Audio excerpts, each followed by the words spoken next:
Hello everyone and welcome back to X-Plane 12, where I'm once again flying the VSKYLABS SR-71 Blackbird, and I'm trying to see how far it can fly.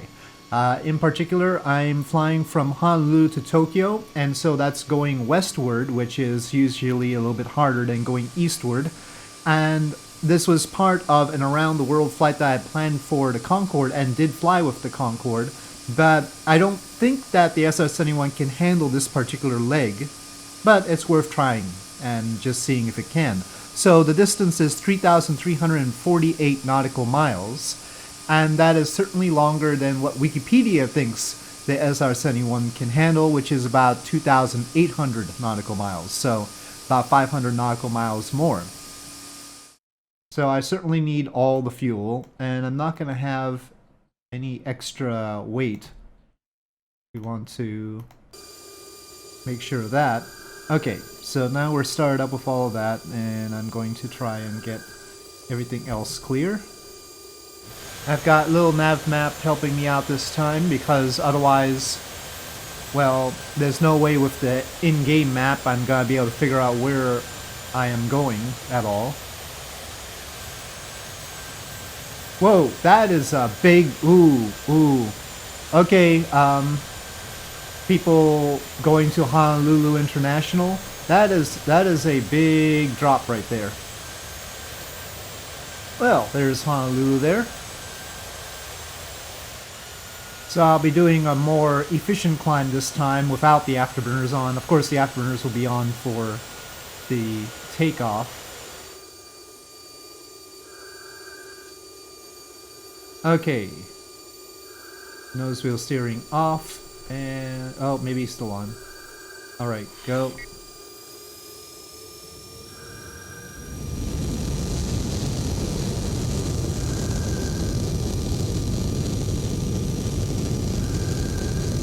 Okay, now nose wheel steering off, I think.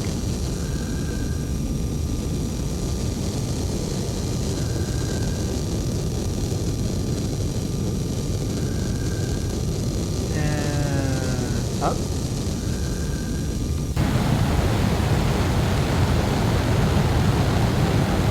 Off it goes.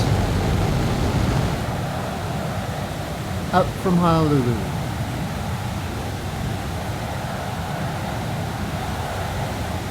Not too bad.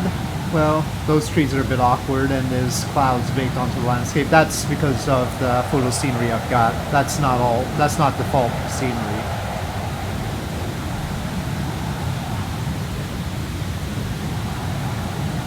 This would not be Fort Boy 2 scenery, unfortunately. It was just normal stuff from Ortho 4 XP way back when in X-Plane 11. We've used a lot of fuel just to take off. That's not great. Okay, well, I think I need the afterburner now. Or at least some afterburner.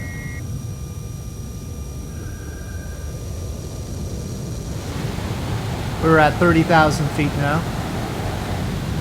Well, there's a very decisive cloud covering my view of Oahu. Okay, pouring on all the thrust, and we'll try to break the sound barrier.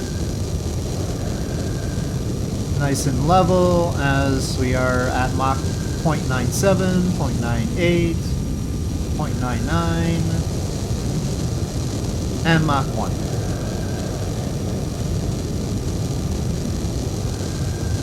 Now we're losing altitude because of transonic drag.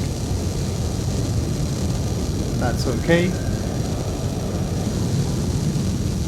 Okay, we really need to go up because we're guzzling fuel here. The fuel flow increases with speed. As it should. Because you're getting more air in, so you use more fuel to mix with it. Which island is that? Ni Hao. Over there. Back behind us was Kauai. My pronunciation sucks. Well, 64,000 feet. Oh, we're slowing down too much. While I was looking outside. I don't have a secondary set of instruments here.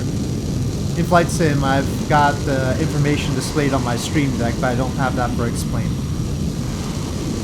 So the thing is, I want to go fast, but I also don't want to guzzle that much fuel. So that's going to be a bit of a problem. Really, at this speed, we only have half an hour of fuel. Unless I can throttle down soon.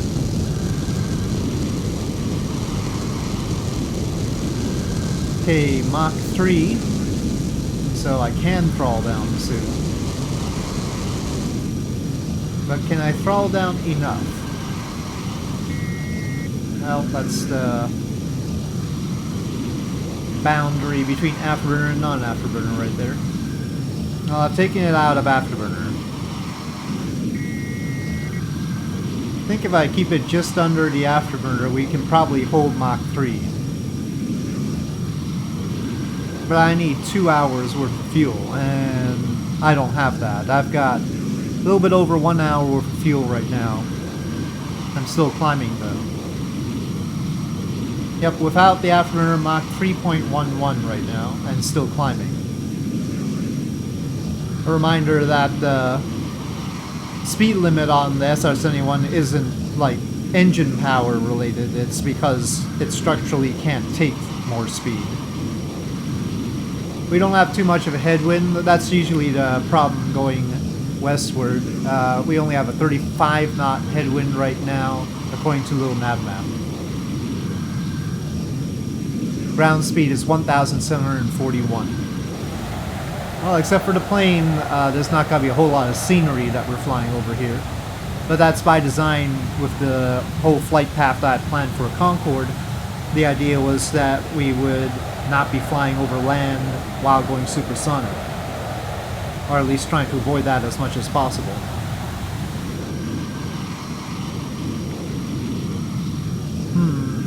The autopilot wants to plunge me into the ground, it feels like. Something about the pitch thing is not quite working right.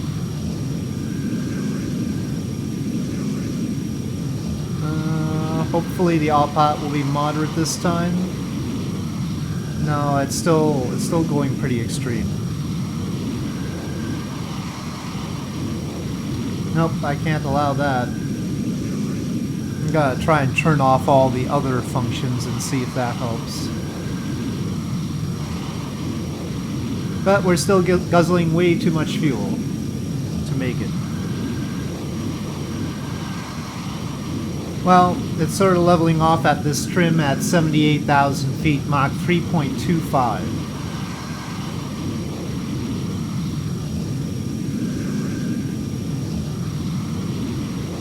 Currently guzzling 30,000 pounds per hour.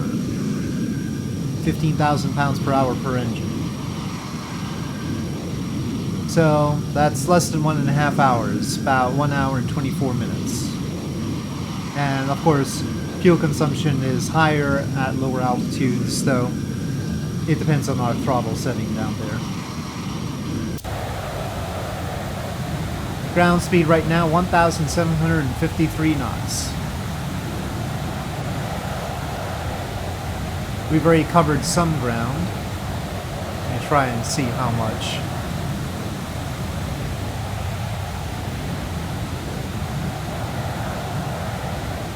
Well, about 700 nautical miles. So, trying to get all the math sorted out.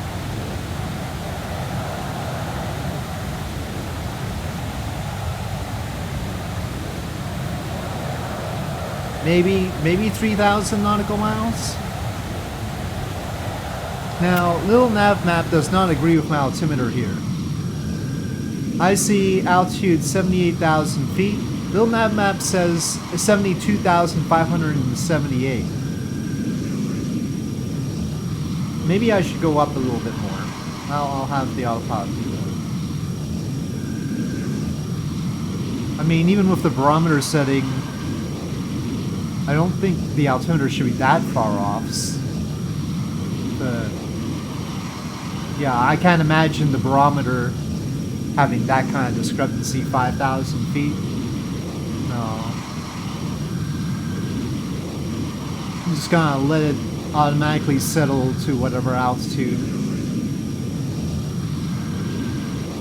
Okay, settling at nearly 80,000 feet, Mach 3.2. Climbing has reduced the ground speed though.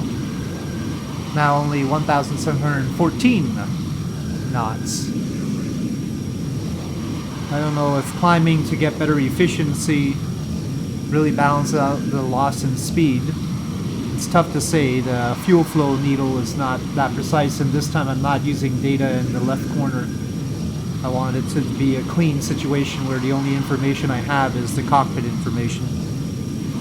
I'm further along in the flight now, and I've actually got the heading hold working. Last time, in the last flight, I wasn't able to, but I think maybe that auto nav switch just needs to be off. So it struggles to hold the altitude when we're turning. Now we're facing a 53 knot headwind.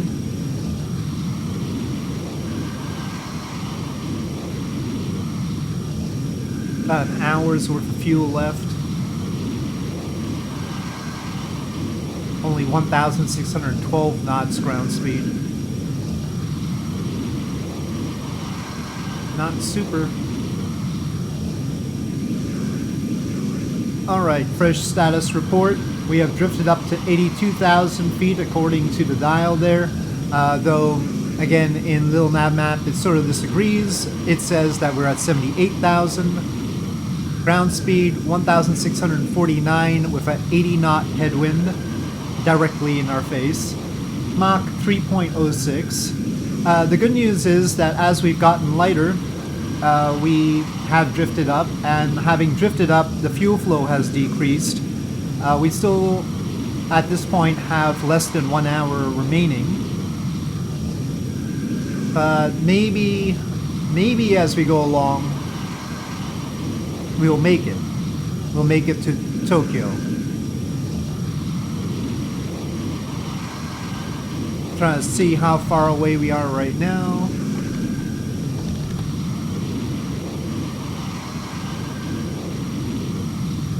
Well, probably about 1,200 nautical miles right now. Well, somehow we've lost some traction. Mach speed is going down, I don't know why.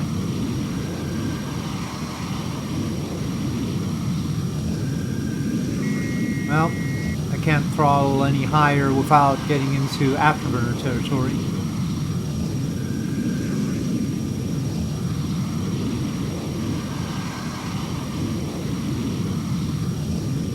We are slower now. Headwind is now 83 knots. Ground speed 1,600.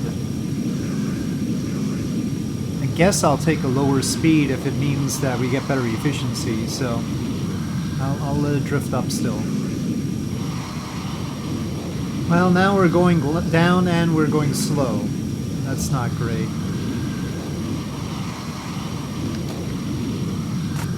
Oh, engaging autopilot just started bouncing around. Okay, stop that. Okay, well, we're in a bit of a pickle. Maybe a CG problem? I mean, that CG percent is really close to one side. I think according to the manual it's supposed to handle that on its own, but wow, I've just lost a lot of altitude. 70,000 feet now instead of 80,000. And that increases our fuel consumption quite a lot.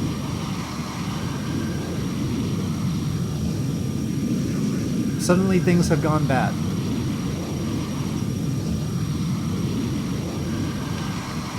Okay, autopilot definitely does not like this situation.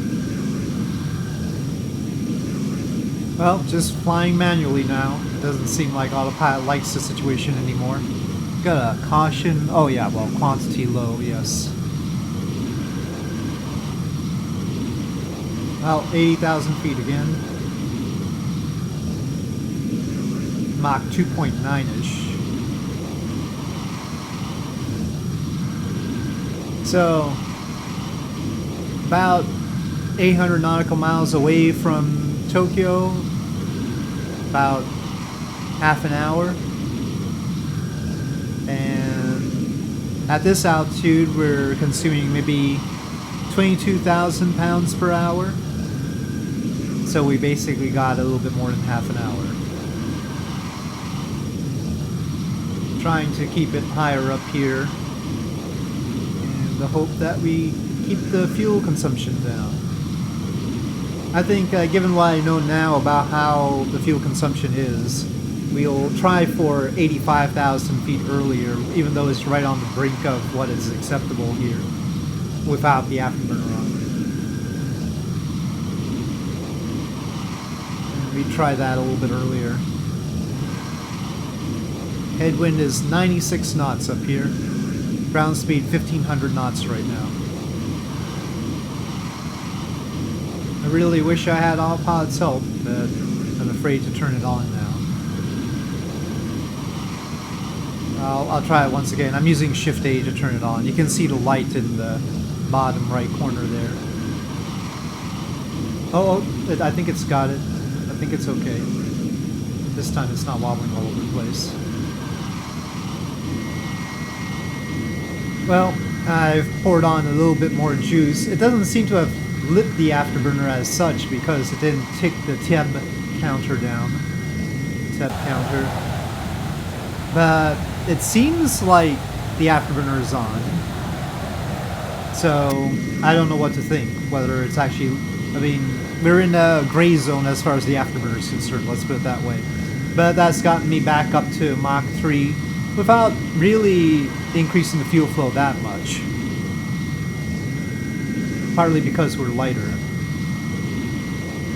But we are now below 10,000 pounds of fuel, 9,400. I don't really need to go up this much. Adjust the autopilot just a little bit. I don't know if we can hold Mach 3, but we're getting closer now, so I probably don't need to. We're 500 nautical miles away from Tokyo. I forget if unusable fuel is something in X-Plane. No, it is in Flight Sim, but don't remember X-Plane having that in X-Plane 11, but I'm not sure about X-Plane 12. It does depend on plane by plane, too.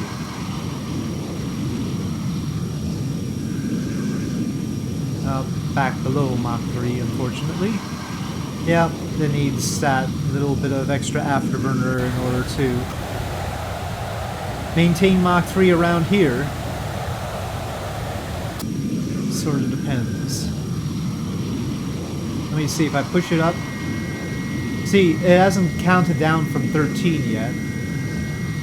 But if we look outside, it seems lit. It's giving me the buzz. Okay, well, by enduring the buzzing sound, we have gotten to Mach 3.2 and 84,000 feet. So maybe I just have to deal with the noise. And that might be more efficient. Certainly our fuel flow is not too bad right here. So, yeah, I've tried to avoid the noise before, but maybe I should stop worrying and embrace the sound. Embrace the annoying tone.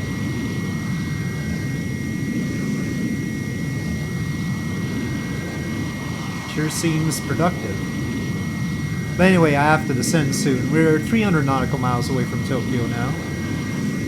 Well, keeping in mind that we're lighter and nearly out of fuel, looks like we're ending up at about 86,000 feet.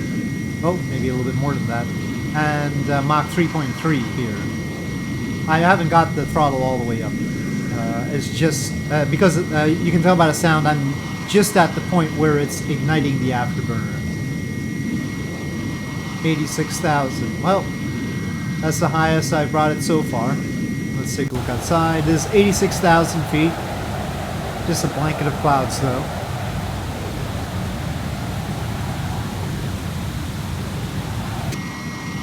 And since I'm now 200 nautical miles away from Tokyo, I'm gonna cut that and try to descend a bit. Going down like that.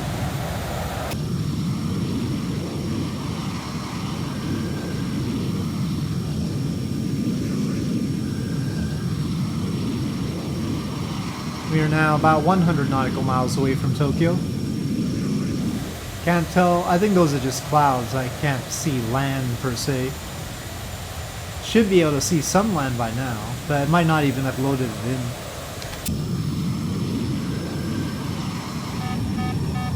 We gotta land at Haneda.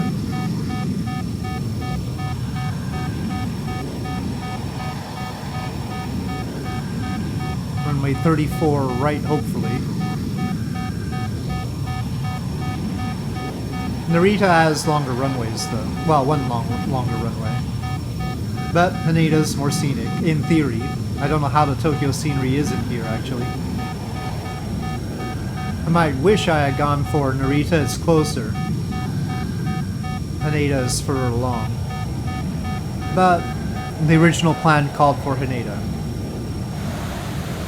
Now we're pitching down. Oh, now we see land as well. There's Chiba Prefecture. And Narita would be over to the right. A little bit forward right there. Well, we are now below the speed of sound at 35,000 feet and descending.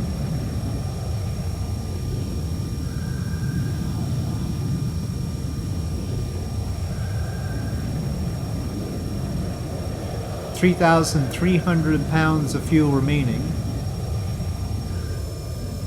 I don't really like how quickly the fuel is ticking down here. Oh yeah, I really don't like how the fuel is ticking down. I'm gonna try and land at Kisarazu Airport, maybe.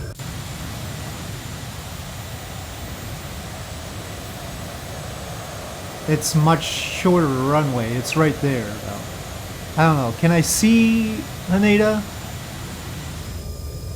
Oh, I'll try for Haneda, but I'm probably gonna miss. How well can this thing glide?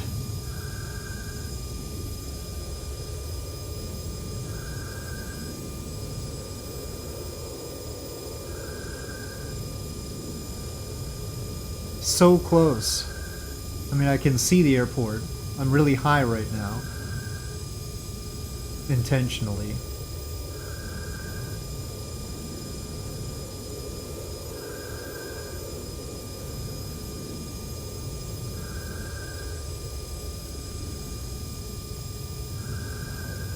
No, I better get the landing gear down while I still can.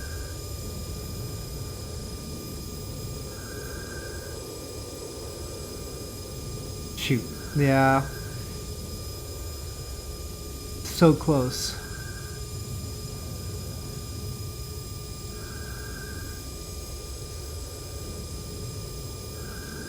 But that's the end of our fuel. Oh, this is gonna fall like a rock.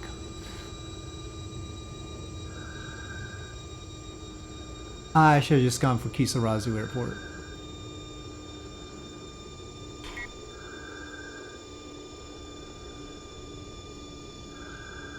I can see the runway. Well, it was not a mistake on my part to think that I could make this trip. Because we got this close. I wonder if I can just splash down or not. Ooh! Maybe I can sail there. Well, yeah. This is the result. I'm glad that they don't just automatically destroy your plane when you splash down. Though hopefully if you splash down real hard, it'll break the plane. But yeah, I can see Tokyo. I'll need to work on the efficiency just a little bit more to actually make it. But turns out that 3,300 nautical mile trip, 3,348 nautical miles, is not impossible with this. And I was just a little bit shy of being able to make it. I can't zoom out right now to see the distance, but here, we're right there.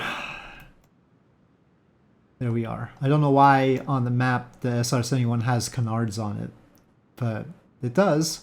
It's otherwise the right shape. I don't know what the canards are for. Maybe they had to add sneaky invisible canards to it to get it to fly right. That's that, and it's reading the sneaky invisible canards, even though those don't show up on the visual model.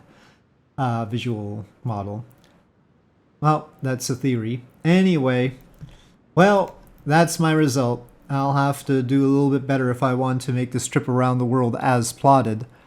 But anyway, for now, with that, thank you for watching. Hope you enjoyed this video. If you did, please do press like. If you have any comments or suggestions, please leave them in the comment section below, and I'll see you next time.